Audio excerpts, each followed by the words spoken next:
Court ధిక్కరణ కేసులో ఆర్థిక శాఖ ముఖ్య కార్యదర్శి సందీప్ సుల్తానియాని అరెస్ట్ చేయమంటూ హైకోర్టు ఆదేశాలు ఇచ్చింది. అలాగే కోర్టులో కూడా ప్రొడ్యూస్ చేయమని సార్. అంటే హైకోర్టు చాలా సీరియస్ ఆదేశం, మామూలు ఆదేశం కాదు. ఇవాళ అరెస్ట్ చేసి ఫ్రైడే రోజు 10:30కి ప్రవేశపెట్టండి, ముందు పెట్టండి చెప్పింది. ఒక ఐఏఎస్ అధికారిని అరెస్ట్ చేసి కంటెంప్ట్ ఆఫ్ కోర్టు ముందు పెట్టడం మామూలు విషయం కాదు. అది కూడా ఫైనాన్స్ సెక్రటరీ. మీకు ఎందుకు చేయాల్సి వచ్చిందంటే, అలా మీకు అందరు ఐఏఎస్ అధికారులు అలా కాదు, కానీ కొంతమంది ఐఏఎస్ అధికారులు మేమే సమాజాన్ని ఏలుతున్న ఎంపరర్స్గా ఫీల్ అవుతారు. నేను చాలా మందిని చూశాను. ఫైనెస్ట్ ఐఏఎస్ ఆఫీసర్లను కూడా చూశాను. ఫైనెస్ట్ ఐఏఎస్ ఆఫీసర్స్ అద్భుతంగా రెస్పాండ్ అయ్యే వాళ్ళని కూడా చూశాను. ఎస్ఆర్ శంకరన్ లాంటి మహనీయులు దేశంలో ఐఏఎస్ అధికారులుగా ఉన్నారు. ఎస్ఆర్ శంకరన్ లాంటి మహనీయులు మామూలు వాళ్ళు కాదు. సో సామాన్యుడితో చర్చించి బిల్లులు తయారు చేసేవాడు ఆయన. అలాంటి వారిని కూడా చూశాను. సో ఇక్కడ సందీప్ సుల్తానియా నాకు కూడా తెలుసు ఎంత అరగంటగా రెస్పాండ్ అవుతాడంటే, ఒకసారి నేను ఏదో ఒక అంశం పైన, అది కూడా పబ్లిక్ ఇష్యూ, నాకేం పర్సనల్ పనులు ఉండవు, నా లైఫ్లో ఇంతవరకు పర్సనల్ అవసరాలతో ఎవరి దగ్గరికి వెళ్ళలేదు, నేను వెళ్ళాల్సిన అవసరం కూడా నాకు రాలేదు. ఒక పబ్లిక్ ఇష్యూ పైన ఫోన్ చేస్తే ఏదో జీవో ఇలా ఇవ్వచ్చు కదా సార్, ఇలా ఇచ్చిన ఉదాహరణలు ఉన్నాయి కదా అన్న అంటే, ఏమన్నా తెలుసా, అలా ఇవ్వలేమండి, దట్స్ నాట్ పాసిబుల్ అంటే ఇబ్బంది ఏం లేదు, ఆపిదేదేవు, నువ్వే చేసుకో జీవో, ఆపిదేదేవు అని ఇట్లా మాట్లాడాడు అరగంటగా. అసలు ఎంత అరగంట అంటే, ఆపిదేదో క్యా బాత్ కర్ రే, హమ్కో క్యా బోల్తే. అదే నేను ఒక మాజీ లెజిస్లేటర్ను, కొన్ని దానికన్నా గౌరవం ఇవ్వాలి కదా. 8 ఏళ్ళు శాసన మండలిలో ఉన్నాను, ప్రజాప్రతినిధి. అసలు ఆశ్చర్యం వేస్తుంది, అంత అరగంటగా రిప్లై ఇచ్చాడు. ఫోన్లు ఎత్తాడు అసలు పొరపాటున కూడా. ఈ మధ్య నేను ఒక మెసేజ్ పెట్టాను, ఏంటి, వేములవాడ ప్రాంతంలో ఒక మార్టీర్, ఆర్మీ మార్టీర్, ఒక సైన్యంలో పనిచేస్తూ చనిపోయాడు. ఆమె భార్య, ఆయన చనిపోయిన తన భార్య ఎక్స్గ్రేషియా కొరకు 3 ఏళ్ళు తిరుగుతున్నది. 3 ఏళ్ళ నుంచి అన్ఫార్చునేట్లీ ఇప్పటి వరకు కాలే. ఆఖరికి విప్ ఆది శ్రీనివాస్ చెప్పాను, ఇప్పటి వరకు ఆయన చేస్తా అంటున్నా, ఆయన కూడా చేయలేకపోయారు. మరి ఆయన కూడా వింటున్నారో లేరో అధికారులు.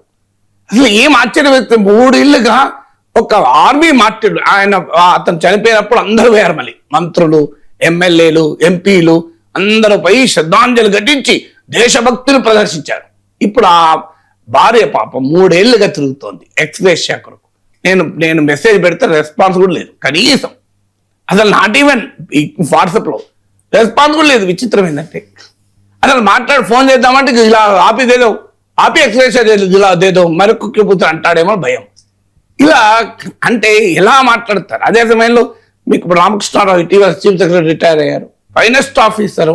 మీకు ఒక్కసారి ఫోన్ చేస్తే ఇమీడియట్గా రెస్పాండ్ అయ్యేవారు. శేషాద్రి గారు ఉన్నప్పుడు ప్రిన్సిపల్ సెక్రటరీ టు సీఎం, మీకు రేవంత్ రెడ్డి ఏరి కోరి ఫస్ట్ ఆఫీసర్గా నియమించుకున్నాడు. Wonderful officer. నరసింహరావు గారు ఉండే కేసీఆర్ ప్రిన్సిపల్ సెక్రటరీగా ఉండే వండర్ఫుల్ ఆఫీసర్.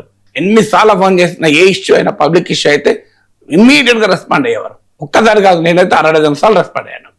సో ఇలాంటి అధికారులు కూడా ఉన్నారు, లేరని కాదు నేను చెప్పేది. నేను కొన్ని ఉదాహరణలే చెప్పాను, ఇంకా చాలా మంది ఉన్నారు. మీకు రఘునందన్ రావు గారు ఉన్నారు, పంచాయతీ రాజ్ రూరల్ డెవలప్మెంట్లో ఉండే. అప్పుడు నేను కొన్ని ఇష్యూస్ పైన తీసుకెళ్తే వెంటనే రెస్పాండ్ అయ్యేవారు. ఇలాంటి ఐఏఎస్ అధికారులు కూడా ఉన్నారు, లేరని కాదు. కానీ అన్ఫార్చునేట్లీ ఏంటంటే చాలా అరగంట, నా అనుభవం కూడా అది. బహుశా హైకోర్టులో కూడా అదే అనుభవం ఉందని కావచ్చు. ఎందుకంటే పట్టుకునే హైకోర్టు అంత సీరియస్గా రియాక్ట్ కాదు కదా. ఇందులో మీకు ఇష్యూ, మీకు వెస్టర్న్ ఇంట్రెస్ట్లు కూడా ఉండే అవకాశం లేని ఇష్యూ కూడా కదా. అందువల్ల డెఫినెట్గా చాలా సీరియస్గా రియాక్ట్ అయింది. ఐఏఎస్ అధికారులు అర్థం చేసుకోవాల్సింది, దే ఆర్ పబ్లిక్ సర్వెంట్స్. మేము ప్రజలపైన అజమాయిషీ చేస్తాం, మేమే చాలా గొప్ప మేధావులము అనుకుంటే పొరపాటు. సో నాకు ఒకసారి అనుభవం, మీకు చంద్రబాబు గారు హైదరాబాద్ కలెక్టర్గా ఉన్నప్పుడు నేను ఎమ్మెల్సీగా ఉన్నాను. ఒక ప్రిన్సిపల్ సెక్రటరీ ఏమంటే అసలు చాలా తృణీకరించి రీతిలో టీచర్ల గురించి మాట్లాడాడు. నేను చాలా సీరియస్గా రియాక్ట్ అయ్యి చెప్పాను, మిస్టర్స్ అని చెప్పి, you should know who I, అంటే మీరెవరు చదువు చెప్పరు, మీకు చదువు రాదు అన్న రీతిలో మాట్లాడాడు. నేను చంద్రబాబు రిటైర్ అయ్యారు, రాజకీయాలు ఉన్నట్లున్నారు, ఆయన ముందరే చెప్పాను, చంద్రబాబు గారు మీరన్నా చెప్పండి ఆయనకు, you tell your principal secretary whom I am, I teach to the IAS officers అని చెప్పాను. నేను నేషనల్ అకాడమీ ఆఫ్ అడ్మినిస్ట్రేషన్లో 3 సార్లు ఐఏఎస్ల క్లాసులు చెప్పొచ్చాను. ఈ మధ్య కూడా మర్రిచన్న ఇన్స్టిట్యూట్లో క్లాసులు చెప్పాను. సో అంత అరగంట అన్నట్టు. ఎందుకు నా బ్యాక్గ్రౌండ్ చెప్పానంటే నేషనల్ అకాడమీ ఆఫ్ అడ్మినిస్ట్రేషన్ ముస్సోరిలో పాఠాలు చెప్పిన ఒక ఎమ్మెల్సీగా పనిచేసిన వ్యక్తి పట్లనే ఐఏఎస్ అధికారులు ఇలా ఉంటే ఈ సామాన్య ప్రజలు మీరు ఎవరు యాక్సెస్ ఇస్తారు?